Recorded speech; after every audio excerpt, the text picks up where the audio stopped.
السلام عليكم ورحمة الله وبركاته. بسم الله والصلاة والسلام على رسول الله عليه أفضل الصلاة والسلام.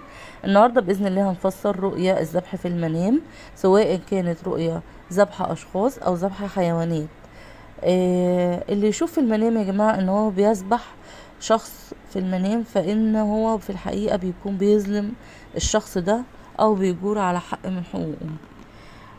إذا رأى أنه يذبح، يعني إذا رأى الشخص في المنام أن هو اللي بيتذبح في المنام، وكان الشخص ده في الحقيقة مسجون، فهذه بشرى له بفك حبسه. من رأى في المنام أنه مذبوح وكان في الحقيقة عنده خوف من حاجة في الحقيقة، فإن هو هينال أمن، هيكون إن شاء الله آمن بإذن الله. من رأى أنه مذبوح وكان في الحقيقة مديون، فذلك تبشير بفك وسداد دينه. أما من رأى أنه يذبح أحد من أقاربه، فهذا يدل على قطع صلة الأرحام، أو أنه سيكون على خلاف مع هذا الشخص الذي رأى نفسه أنه يذبحه.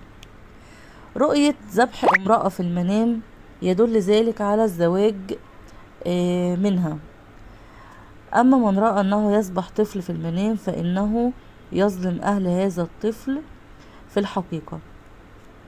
من رأى أنه يذبح نفسه، فهذا يدل على أن ذلك الشخص في الحقيقة يرتكب الكثير من الذنوب والمعاصي، فيجب عليه الرجوع عن هذا الشيء. أما من رأى في المنام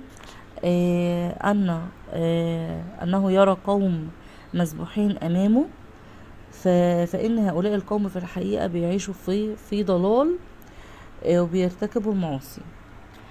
أما من رأى أنه يذبح حيوان، فهذا دليل على رزق وفير. أما إذا رأت المرأة أنها تذبح حيوان في المنام وكانت هذه الامرأة في الحقيقة حامل، فإنه تبشير أنها سترزق بولد إن شاء الله. أما إذا رأت أنها تذبح إنسان، فدليل على أنها ستتعرض لمشاكل في حياتها. أما إذا رأت المطلقة في المنام أنها شافت قدامها ان هي في حد بيذبح حد قدامها، او شافت ذبح في المنام، فهذا تبشير لها بحياة افضل ستقبل عليها باذن الله.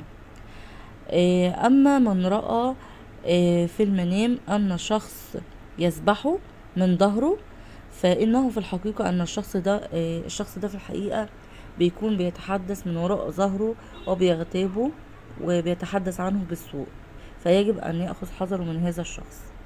يا رب نكون فدناكم في تفسير النهاردة.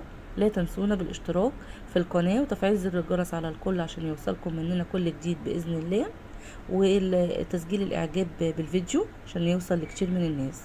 السلام عليكم ورحمة الله وبركاته.